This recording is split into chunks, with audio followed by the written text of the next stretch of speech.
Well, welcome to the 700 Club. Republicans in Congress are pushing the Obama administration to slow down its plan for the internet.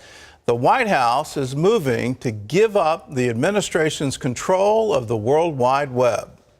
Critics say that could be bad for free speech and even business around the world. Jennifer Wishon has the story from Washington. America has always been the main player in managing the World Wide Web.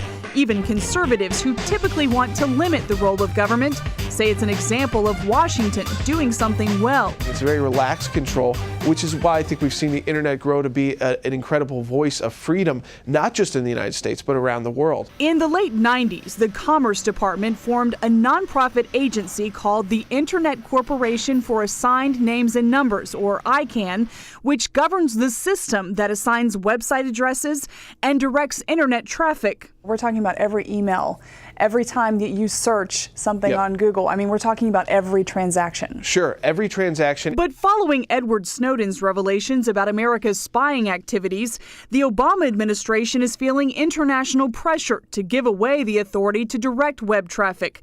Even the head of ICANN says everyone with an interest in the internet deserves a voice in the management of it as equal partners. But the big question is, if the internet isn't in U.S. hands, whose hands do we trust?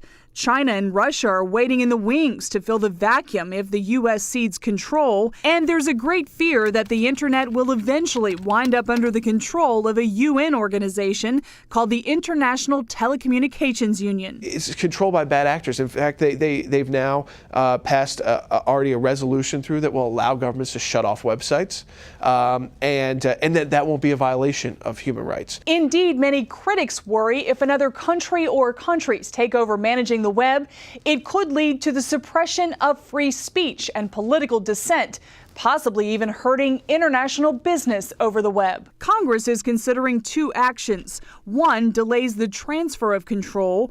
Another requires congressional approval before the Obama administration can act. And there's bipartisan concern. Even former President Bill Clinton thinks the administration's plans are a bad idea. A lot of people who've been trying to take this authority away from the United States wanted to do it for the sole purpose of cracking down on internet freedom and limiting it and having governments protect their backsides instead of empower their people. Many Americans are also concerned. Nearly 120,000 people have signed this petition to keep the control of the internet in the land of the free. Jennifer Wishon, CBN News, Washington. The issue here is, do you want the U.S. Constitution backstopping your rights of free speech on the internet, or do you want to allow some international consortium created by Russia, China, the United States, the UN, having that backstop? And under the UN Charter, there's no Bill of Rights and there's no guarantee of free speech.